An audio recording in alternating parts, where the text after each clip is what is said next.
to find someone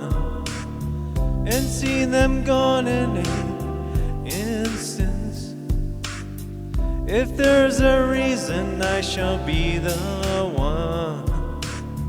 to love and hold you for a lifetime. Landa ku tuate rau nhau ke jenu ku chi nya shao tu tua trao la ko ho i xia ka ho ku sung dia chỉ pu la na cho la ku ma toai ka tao ka ku lu ka dun dun du te yo ka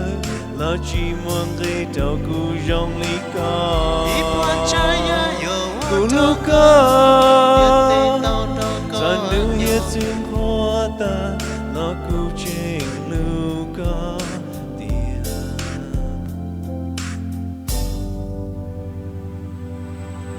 might take a while, but you understand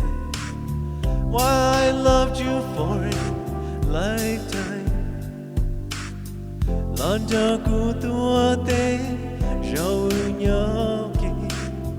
jenu ku chi nya shao tu tua trao la ko wa i xia ka ho ku sung dia chỉ pu la na cho la ku ma thai ka tao ka ku nu ka tu nu te yo ka la chi muang ge tao ku rong li ka ku nu ka sa nu ye chung hoa ta la ku ching nu ka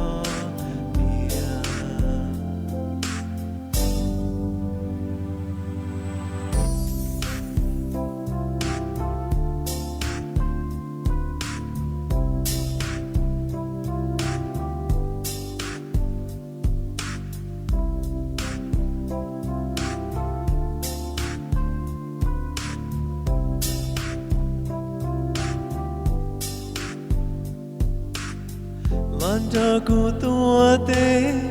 rau nhau ke jenu ku chi nya shao tu tua trao la ko wa i xia ka ho ku sung dia chỉ pu la na cho la ku ma thai ka tao ka ku nu ka du te yo ka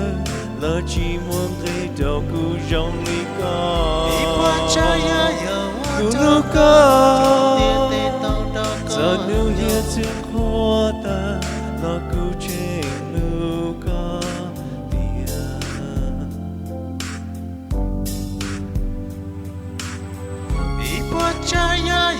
ku nu ka du nu te yo ka la chi muang ge tao ku rong li ka ku nu ka sa nu ye chung hoa ta la ku ching